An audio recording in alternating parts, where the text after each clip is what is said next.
Mike's Daily Podcast. 1474, 1474. I'm Mike Matthews, broadcasting from Café Anyway, located somewhere in Podcastro Valleymont. Today, we're going to hear from Madame Rutabaga, Valentino, Bison Bentley, and it's going to be a show where I'm going to basically tell you all about how my foot hurts so much. No, it's okay. Mike's Daily Podcast. It's okay, it's not okay, it's okay, it's not okay. I wish it'd make up its mind. The foot mind. Foot mind. Mike's Daily Podcast. And then I have a picture for you that has to do with Halloween.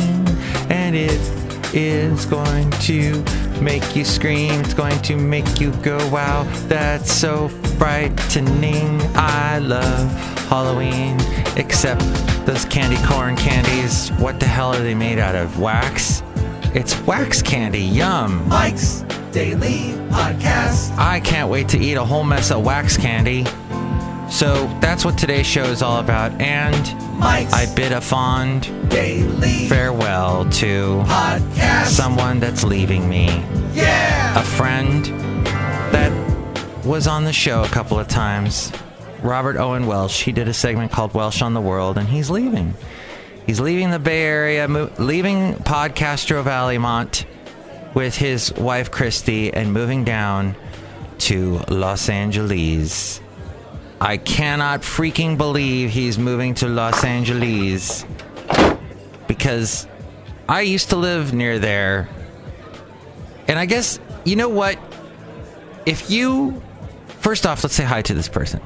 Hello, Michael Masters, Madame Rutabaga. Yeah, I thought it was very rude that you wouldn't say hi to me. Oh. Anyway. Cafe Anyway, I'm sorry. It's alright. So, look, someone else walked in. Hello there, Mike. This is Valentino, the parking attendant.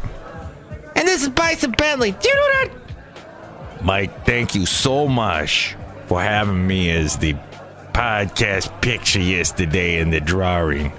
I'm very honored to have me and Perry the Puny Pumpkin. Yeah, Perry the Puny Pumpkin. Do you know that? Wow, that was cool to have Perry the Puny Pumpkin on. I got him right here. He's going to say something here. I'm putting him up by the microphone. And here's today's podcast picture. Putting him up by the microphone. Oh, there he is, right by the microphone. Say something, Perry the Puny Pumpkin. No, I didn't say anything. Oh, wow, he just said something. Wow. And now let's all sing. This is Halloween, this is Halloween, let them stay. The wonderful podcast picture today is of this land in Podcastro Valley that we have. Podcastro Valley has a lot of these cool little haunted things popped up. And this is one display. I'm going to be posting these till Halloween. So I guess today and tomorrow. And this is a scary sort of ghost thing that's illuminated from below. It's huge and and it has a scary, spooky laugh. And you can see it at mikesdailypodcast.com. So my friend Robert is moving to Los Angeles, pursuing a job offer that he got. It's a project that's going to last 9 months. Here's the thing. I have this thing about Robert where years ago, Robert suddenly got a bug in his bonnet, a bee in his bonnet. That's what he does, is he gets bees in his bonnet. And all of a sudden it's all, I gotta do this. And he gets all focused like a dog that's grabbed onto something and it won't let go. And just, and he one day calls me up out of the blue and goes, Mike, I got a recipe on how to make, what do you call it? Oh, what is that thing? It's a Mexican food. It's the cold fish. We made it with tilapia. You make it with fish, and it's anyway, that thing. Café Anyway. He wanted to make that. Anyway. And he goes, I got a recipe on how to make it. I've never made it before. Ceviche. Thank you. And So he is like, I want to make it so bad. So I had some frozen tilapia. We get it, defrost it. Then we go to Trader Joe's and get the stuff in his. Well, he needed peach. He needed peaches. That's right. Well, peaches weren't in season, or they didn't have them at Trader Joe's. So he ends up getting dehydrated peaches, and we go and we put them in a pot with a little bit of water and try and rehydrate them. But it became this project that we worked on all day to make this ceviche, and he was like the Tom Sawyer, getting me to paint the fence white for him. And he just has this infectious, let's go, let's do this, go. And I have this feeling ever since then, there's been so many other things he's tried to get me to do that I was like, no, wait a minute. Are you trying to ceviche me again? Because I don't want to. Well, I feel that this Los Angeles mission, there is a mission in Los Angeles, but no, his Los Angeles move feels to me kind of like this, like it's just sort of a spur of the moment, gonna do it, gotta do it. I feel the bee in the bonnet, I gotta go do it. So we'll see. I don't know, but I think people need to get out once in a while. His parents have never left the Bay Area. They've always lived here, and there's been a lot of people I've met in the Bay Area that have always lived here. And part of me is like, yeah, well, if I grew up in the Bay Area, I wouldn't want to leave. But I also know that you need to get out. You need to explore. Your life is short. It is so short. And you need to get out and experience things. I am so glad that I did get married. I'm not happy I got divorced, but it's better to have loved and lived than to have never have loved at all, or something to that effect. And I'm glad when I was married, we moved to Alabama. It was a fantastic experience. We made some great friends, and it opened my mind considerably. I'm glad that when I was young, my mom flew me to Germany because she had relatives there and wanted me to meet them, and I'm so thankful to her that she did that. And we need to get out of our comfort zone. People that grow up here in the Bay Area, they're in a bubble. There's a lot of stuff that you can learn living in the Bay Area. It's multicultural. Some parts of the Bay Area are like being in another country, and that is like you've left the Bay Area. But at the same time, you need to get out of California. You need to see what the rest of this country is. California is a big old country, and you need to leave it and see like how people in Florida live, or how people in Arizona live, or just that. And I think some people get a little too insulated here in the Bay Area. So, by the way, Jeff Bezos is the richest man in the world now. $94 billion.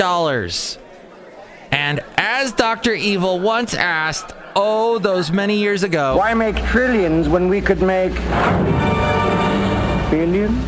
That's right, billions. So that is what I wanted to talk about. And it also mentioned my weekend job. We had this mandatory video we had to watch, which was a phone call that was done, a conference call. And I'm not there during the week because I'm only part-time. And I see this thing that's, Mike, you've got to watch this, and then say that you watched it and then fill out this quiz. Okay. And it's all about copyrights. And there's apparently all these lawyers, litigious, mad dog lawyers that have nothing better to do. And all they do is want to hurt people because they're idiots. And I hate them. These damn lawyers. And they go through the internet, and they go through podcasts, and they go through small podcasts and small radio stations, and they go after people with these huge lawsuits, leaving people poor and destitute who just wanted to play some music that they liked online. And you don't have the copyright for that. Sue you. And because the part-time radio station, the radio station that I work for part-time, is part of not a huge conglomerate, but they've got several radio stations, not as big as like a Clear Channel or Cumulus, but they got a lot of radio stations, and they don't want to get sued. So they had their lawyers on this conference call, and I had to listen to this whole thing, and thankfully they had PowerPoints up so I could kind of see what the direction they were going and skip through stuff, a lot of minutia. But they're basically saying, don't go to YouTube. Don't play anything off of YouTube. It's all copyrighted. To which I say, no, a lot of stuff on YouTube is owned by people like me that are just throwing stuff up on YouTube for the fun of it. And there's all these songs. Any song that you want basically is up on YouTube. And that's wonderful. And there is this sort of an understanding that the YouTube, putting something up on YouTube, it promotes whoever it is that, you're a fan. And I love this band, so I'm going to put this band's song up. I'm promoting that band. The band should thank me for that instead of suing me. At any rate, these lawyers, they work outside of these bands. They work outside of these artists. And they don't care about fans. They just want to just destroy everything. And they're horrible, black inside, dark, evil people. And they have this laugh that sounds something like this right here. I own the rights to that laugh. Anyway, Café Anyway. And I own the rights to this guy saying, Anyway. That is what I had to listen to. And I wrote back my boss saying, hey, I really enjoyed that covering my butt call. It was all about covering our butts. CVA. And isn't that so much what everything is in life? When you go see a doctor and you're like, oh, this hurts. And the doctor's like, I got to run 1 million tests now because I'm covering my butt. Because if I miss something and I get sued, everybody's worrying about getting sued. So there was a song about that I heard on Dr. Demento years ago. And I can't think of it at the moment. But it's so true. Let's jump through some of the news real quick. And I will give credit to where I got this news story. Washington Post. Hours after a White Lives Matter rally unfolded Saturday in Shelbyville, Tennessee. Have I been there? Been to Tennessee, but not Shelbyville, I don't think. It resulted in lots of counter-protests, but no violence. A fight broke out between a smaller group of white supremacists and an interracial couple at a restaurant in Brentwood. I think I've been to Brentwood, about 50 miles to the north. I think that's where Taylor Swift came from. I could be completely wrong. And you know what? It's fun being completely wrong. Try it sometime. The couple, a 30-year-old white woman and a 37-year-old black man, were dining inside the corner pub when a group of 20 to 30 white men and women came in and sat at a table behind them. The 30-year-old woman later told police that one of the group members asked her to guess, and that she responded, "White Lives Matter." Another said that's right and told her to join the table and leave her boyfriend. The argument inside apparently escalated after the female victim had gone outside to de-escalate the situation. Gosh, that's just ugh. And then the fight was captured on video. Let's see. It looks like where's the end of this article is way down here somewhere, and it gets into all kinds of weird stuff. Okay, it doesn't even tell me how how they're doing, if they're okay, if they survive. A group began to argue with the 30-year-old woman, and a man reportedly then punched her in the face, causing a cut above her eye. Okay, apparently that seems to be the only thing that she got a cut, and thankfully it wasn't anything worse. So, that happened in Shelbyville, Tennessee. Shelbyville, or Brentwood, Tennessee. Meanwhile, as we go over towards the Korean peninsula, Pyongyang seems to have gone quiet. In the first 10 months of this year, North Korea launched 22 missiles, tested a hydrogen bomb, then threatened to fire missiles over the U.S. territory of Guam, and conduct an atmospheric nuclear test. One of the most recent major pronouncements from North Korea's state media, however, was about Kim Jong-un's visit to a cosmetics factory. What? That's it? He went to a cosmetics factory. Okay. accompanied by his wife, Risal Ju, who rarely appears in public and was recently reported to have given birth to the couple's third child. The clearest recent reference to weapons development was a piece in the state-run newspaper Monday promoting the country's ability to launch satellites into space. While some observers have accused North Korea of using its space program for covert ballistic missile testing, such subterfuge seems to out of kilter with a country willing to openly test intercontinental and intermediate-range ballistic missiles. Fears North Korea would stage a missile or other test last week during China's Party Congress, where Xi Jinping became like a demigod. He got promoted to some huge super leader. The most important date on the Chinese political character also no North Korea test, oddly, during that. So what does this mean? Over the weekend, the U.S. Air Force sent one of its B-2 stealth bombers on a mission to the Pacific.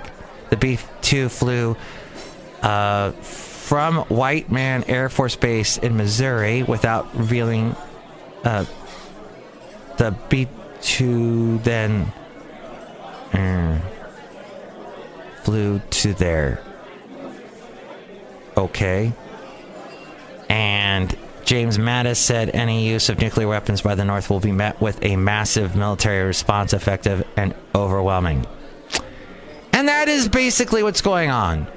So I don't know what this means. It could mean that they're just taking a little break, a little breather before they start with the crap again. Hopefully not. Harry S. Truman thought that the White House was haunted as we get ready for Halloween. He apparently had a knock on his door, and jumped out of the bed, put on my bathrobe, opened the door. There was no one there, he wrote. So there's a story in the Washington Post about if the White House is haunted. Long-housed unsettled specters of a different, more bump-in-the-night kind, if numerous former leaders and their staff members are to be believed. And so that's it. One of them would be Abraham Lincoln, possibly. He reportedly received regular visits from his son Willie, who died in the White House in 1862 at age 11 of what was probably typhoid fever. Mary Todd Lincoln, who was so grief-stricken by the loss that she remained in her room for weeks, spoke of seeing her son's ghost once at the foot of her bed. Kooky. There are also reports of her hearing Thomas Jefferson playing the violin and Andrew Jackson swearing. After his assassination in 1865, Lincoln apparently joined his son in his phantasmal roaming. First Lady Grace Coolidge spoke in her magazine accounts of seeing him look out a window in what had been in his office. And Instagram is rolling out super zoom features and Halloween face filters for all of you who love to do Instagram. And I posted on Facebook yesterday the Super Secret Sunday show. And I mentioned in my post that I cannot do Instagram stories. For one thing, I took Instagram, the app, off my smartphone because it took up too much room, and I found that going on it made my brain die. So now I upload pictures using a app through the Chrome. There's like a Chrome app that you can use. I think it's called InstaWeb. And so I'm posting my pictures through that. And other than that, just staying off of Instagram. But the stories thing is big, and now you can use this super zoom that allows users to automatically zoom in their screens with dramatic music for a comedic effect. The feature is located in between the boomerang and rewind options underneath the screen's record. But by the way, the most annoying thing ever, everybody's doing these boomerang rewind things, and it's basically, what do you call it? Groundhog Day on steroids, and you're just watching the same thing repeat backwards, forwards for comedic effect, and it looks like an old, what do you call them? Silent movie being rewound and played back, rewound and I hate it. Everybody's using it. It's being overused. So you can do a super zoom of a selfie, goofy friend's face, half-eaten sandwich. Lovely. Like I want to watch that. But people are so into it, and they see stupid people. Additionally, the company added some holiday-themed face filters and stickers that are available through Wednesday, so you better get on it. Finally, Paul Manafort, who once ran Trump's campaign, he is told to surrender. He and his former business associate Rick Gates were told to surrender to federal authorities this morning. The first charges in a special counsel investigation. The charges against Paul Manafort, which Trump would say are wrong, because you'd be in jail. He's going to jail, buddy. Going to jail. That's Trump's former campaign chairman, Mr. Manafort, and Mr. Gates. The charges against them were not immediately clear, but represent a significant escalation in a special counsel investigation that Mueller is doing that has cast a shadow over the president's first year in office. Mueller. Oh, I thought I had that over here. Oh, dang it. As we go outside a cafe anyway. Oh, here it is. Bueller. There we go. Bueller. You're welcome. Bueller. Next show is going to be the wonderful, the Shelley Shuhart, Floyd the Floorman, and John Deere the Engineer. Have a great Monday. Mike's Daily Podcast is written and produced and performed by Mike Matthews. His podcast is super easy to find. Download or listen to his show and read his blog at mikesdailypodcast.com. Email Mike now at mikesdailypodcast@gmail.com. See you tomorrow. Bye!